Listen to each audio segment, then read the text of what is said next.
thought, in my wildest dreams, I would have never thought that I would grow up to headline Madison Square Garden. I headlined Madison Square Garden 211 times and had 187 sellouts. And then other famous arenas like the Boston Garden. I headlined that arena more than anybody else, between 150 and 175 times. And other arenas around the country, and the overseas, highlighting in Japan and South America. And I wrestled the South American champion, and again we had 35,000 screaming fans. In 1961, picking up Ace-Tex Calhoun. Nobody had ever come close to picking up this guy who weighed 625 pounds. That was such a tremendous, tremendous thrill for me, because I had done something that no man in history of wrestling had ever been able to do. And then, of course, was having the opportunity to wrestle Buddy Rogers. 1963, Samartino attacking from the opening. Bell rang, I came charging Buddy, and I picked him up and I threw him on my shoulders and I said, "Buddy, this is it, give it up." And he gave it up. I thought that the roof in Madison Square Garden was going to pop up. It meant that I reached the top. I was the new champ. I was the #1 guy.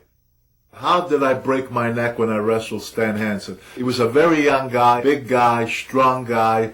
Anyway, I'm wrestling him in the garden. He went to body slam me. And when he scooped me up in the air, we were both very sweaty. The way, the position he had me, he just drove me head first. And I went straight down on my head. And that's how I broke my neck. You know, a lot of people think about wrestling and they don't get hurt. They're prearranged, all that kind of stuff.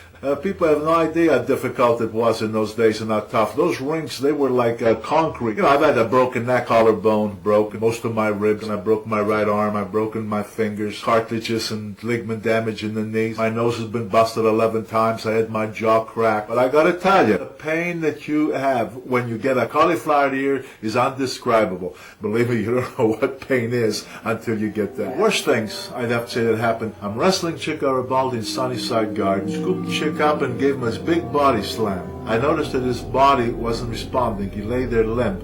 But that's not what concerned me. What bothered me was his eyes. I saw his eyes kind of roll back and a weird sound came out of his mouth. By now the ambulance came, and by the time they came, he was gone. He had died. It was just a regular wrestling move and so forth, but the facts are that Chick Garibaldi did die, and it stayed with me for the longest time. I have to tell you about one of my opponents that was very special, and that's Ivan Koloff. Now, people hated this guy, but as a wrestler, I had great respect for him. #1, he was an impressive guy in the ring. #2, he had great quickness, great agility, and so what that made for was a great, great match. And when he'd shoot a tackle, you felt like you just got hit by a Sherman tank. In his day, he was as tough as they came. I wrestled him in Madison Square Garden. He caught me coming off the ropes with a knee. Then he went up to the top rope and he came down with a knee drop. And then he got on top and he counted 1, 2, 3. But I did not expect what happened. It was like you could hear a pin drop.